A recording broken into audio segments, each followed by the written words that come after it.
Another controversy unearthed late last week ahead of tonight's debate. But in comparison to the Trump tape, this one has been covered much less by the media.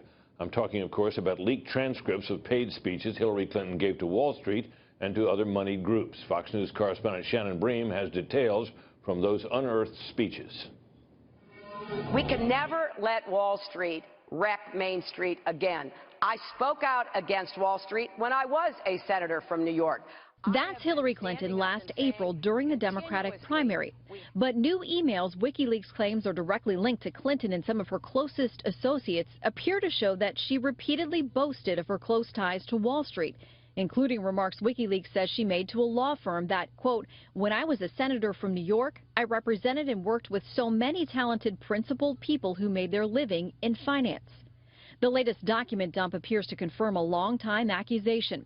Hillary Clinton says one thing on the campaign trail and another behind closed doors.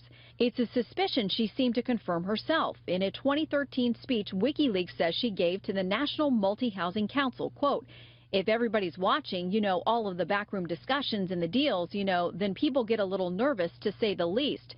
So you need both a public and a private position.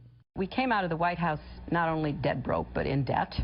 That's Clinton in 2014. Just 2 months earlier, she allegedly told Goldman Sachs and BlackRock that she was kind of far removed from her middle-class upbringing. Quote, because the life I've lived and the economic, fortunes that my husband and I now enjoy.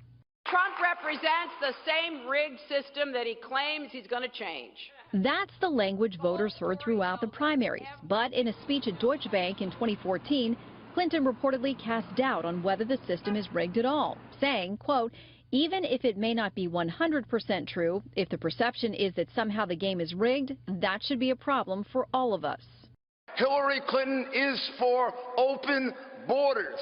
PolitiFact rated that claim false when Rudy Giuliani said it at the RNC and cited this campaign soundbite as evidence that Hillary Clinton doesn't support open borders. We need to secure our borders. I'm for it. I voted for it. I believe in it. And we also need to deal with the families, the workers who are here, who have made contributions, and their children. But in 2013 remarks to a Brazilian bank, she allegedly advocated for just the opposite. Quote, my dream is a hemispheric common market with open trade and open borders. Sometime in the future with energy that is as green and sustainable as we can get it, powering growth and opportunity for every person in the hemisphere. The Clinton campaign has refused to confirm the authenticity of the emails, which were released on Friday night by WikiLeaks, but they're also refusing to deny that the speech excerpts are actually authentic. So what are they actually saying?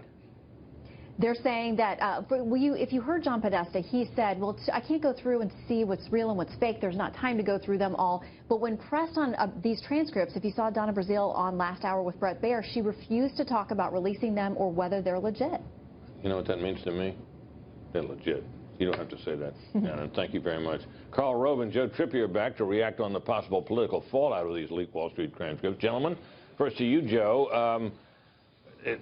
My sense, as you just heard me say to Shannon, is that the fact that they won't confirm or deny suggests that they recognize that these transcripts are on the up and up. Your thoughts?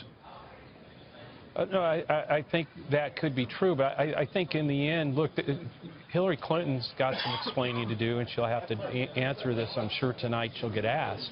But we're in a situation where, once again, Trump's sort of dominating the cycle right now, and his predicament, I'd much rather be in hers than his right now. And so I think tonight's debate, it's really going to be his to try to save his candidacy. I don't think this may be damaging, but I don't think it's going to be something that her candidacy's on the line the way his is.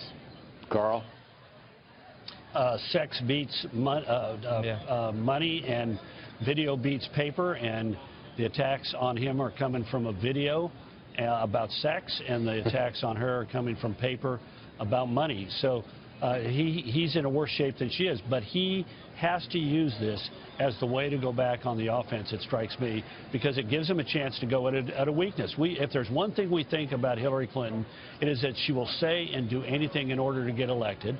And another thing we believe about her is that she will necessarily curry favor with the people that she thinks can bring them power and advantage. And so these things are, I think the colloquy between you and Shannon about what these things are. They refuse to say, they refuse to go through it doesn't take anything. All they got to do is pass out the transcripts, and we'll make the decisions as to whether or not they're accurate or not. But I agree with you, they're accurate. And so this is something that he can use to go on offense. It's a heck of a lot better than trying to relitigate Bill Clinton's manifold sins, and it gives him a chance to go at something that people are concerned about. And the people up for grabs, this is her weakness. This is why one of the 2 or 3 principal weaknesses she has. She's untrustworthy and dishonest, and this simply goes to prove it. Well, Joe, let me follow up with a question here. She's had some difficulty with younger voters and those that supported Bernie Sanders, and I'm sure the Clinton campaign's concern is, particularly with young voters, is that they won't turn out to vote for her.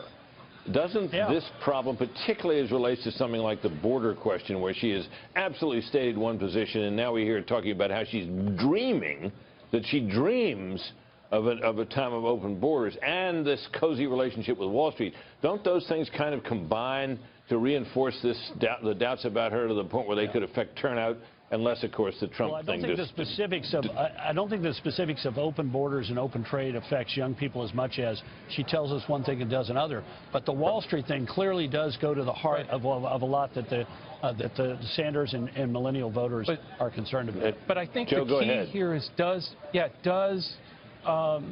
Trump have the discipline to make this case? So I agree with a lot of what Carl said tonight.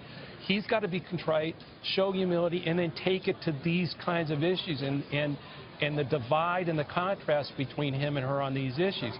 In the past, I mean, but if he's coming in here loaded for bear to go after Bill Clinton, I mean, we'll see what happens. But if that's where he's going, there's no way he's going to come out of this debate with any chance to resurrect his candidacy. Britt, one more quick thing. He has also got to go to something new. She's going to be prepared for with a response to all of these items that came up. She may not be prepared if he comes at her on another issue on which she's got the same problem of saying and doing different things at different times. All right, Carl, Joe, thanks. We'll come back to you again later. Stay with us, please.